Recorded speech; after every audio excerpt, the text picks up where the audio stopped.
Përshëndetje të gjithëve dhe mirë se erdhët në kuzhinën e Rajanës. Sot për ju kam sjell një recetë që jam e sigurt që të gjithë do ta pëlqeni shumë, petë misri me qep të njoma dhe me djathë. Në fakt, këtë recetë mund ta quani edhe me emra të tjerë, mund ta quani bukë misri me djathë dhe me qep të njoma, mund ta quani petë misri, varet nga krahina dhe nga mënyra se si e njihni në familjen tuaj. Unë po e quaj në këtë video petë misri, megjithatë nuk ka shumë rëndësi emri se si e njihni këtë recetë, por ajo që ka rëndësi është shija që ajo ka në fund. Më besoni që kjo recetë del me të vërtetë shumë e mirë, në fund fare del shumë e butë dhe jam e sigurt që të gjithë do ta pëlqejnë. Ju duhen shumë pak përbërës që të gjithë i kemi në shtëpi. Le të nisim me përgatitjen e recetës. Siç e shikoni në tavolinën e punës, unë kam vendosur që të gjithë përbërësit, në fakt aty shikoni diku te 5 ose 6 qep të njoma, por unë kam përdorur vetëm 4 prej tyre, pasi 2 qep të njoma i kam lënë për t'ia hedhur petës sipër. Le të nisim tani me procesin e përgatitjes. Në fillim në një tas do të hedhim 2 kokra vezë. Dhe më pas vezët do t'i rrahim me një tel dore derisa të fillojnë që vezët të bëhen pak shkumoze.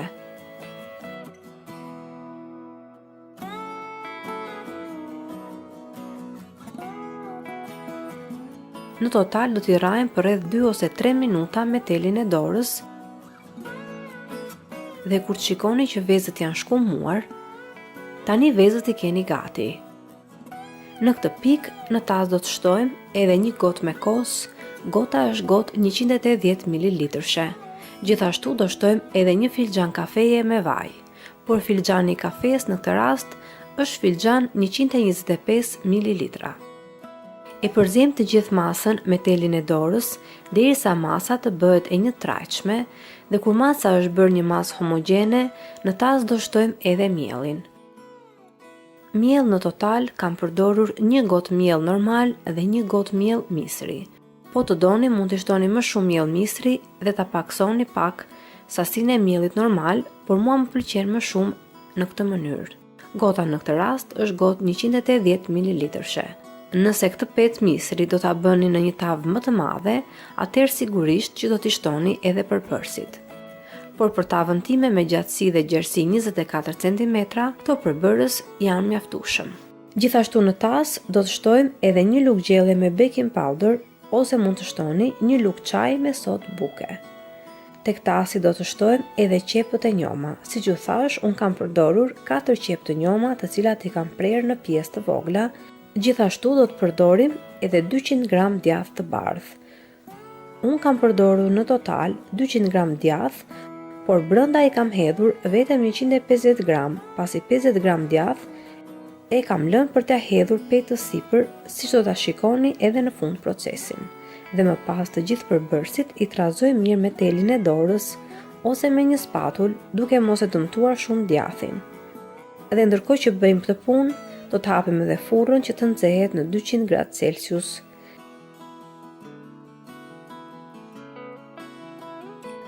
Tani tavën ku do të hedhim petën e misrit e lyejmë me pak vaj. Edhe aty do të hedhim edhe masën që kemi përgatitur.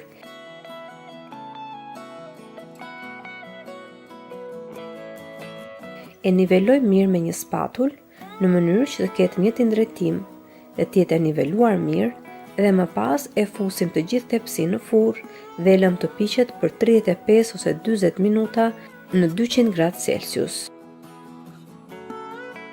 Përpara se ta fusni tavën në furrë, mos harroni që sipër t'i shtoni qepët e njoma që i kemi hequr që në fillim, si dhe copën e djathit, të cilën e coptojmë dhe ja hedhim sipër. Në fakt, kjo është sipas dëshirës, sepse nëse dëshironi, mund të mos ja shtoni fare djathin dhe qepët sipër, por për mendimin tim e bëjnë akoma edhe më të bukur për syrin, por edhe më të shijshme. Megjithatë, kjo është në dorën tuaj, veproni si të keni dëshirë. Edhe pasi ja hidhni qepët sipër dhe djathin e coptuar, Tani keni gati për ta futur në furrë. Në furrë, siç ju thash, do ta lëm vetëm 35 ose 40 minuta. Para se ta hiqni nga furra, i bëni provën me kunjën e dhëmbëve dhe nëse kunja e dhëmbëve del e pastër, kjo do të thotë që peta e misrit është gati. Gjithsesi, pjekja varet shumë nga furra që keni në shtëpi. Furra ime e poqi për kaq minuta. Kur të shikoni që peta e misrit ka marrë sipër një ngjyrë të kuqe të lehtë, atëherë i bëni provën edhe me kunjën e dhëmbëve. Sepse mund të ndodhë që peta të piqet sipër dhe të marrë ngjyrë të kuqe, por brenda mund të ketë nevojë akoma për të pjekur, prandaj nëse kunja e dhëmbëve del e pastër, kjo do të thotë që keni gati për ta hequr nga furra.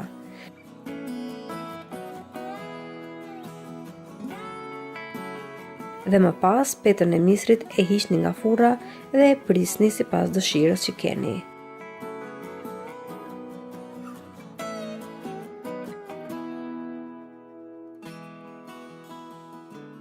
E lini për disa minuta që të ftohet dhe më pas e shërbeni tek familjarët tuaj.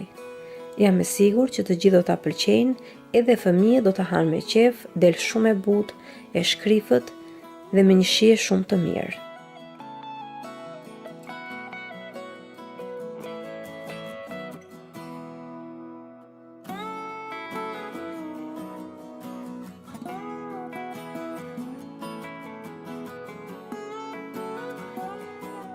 Nëse ju pëlqeu si recet, mos hezitoni ta provoni, si dhe t'jepni asaj një like, si dhe ta shpërndani me miqtë dhe familjarët tuaj në rrjetet sociale. Ua them dhe u përsëris shpesh këtë, pasi kjo gjë më ndihmon jo vetëm mua, por edhe kanalin tim që të rritet.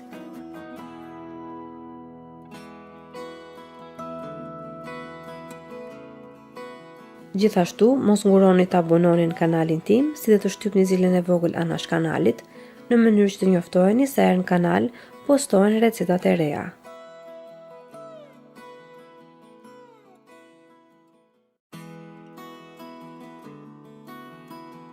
Ju falenderoj të gjithëve që më ndoqët edhe në videon e sotshme. Bashkë do dëgjohemi sërish në videon e radhës. Deri atëherë, Zoti ju bekatoft të gjithëve.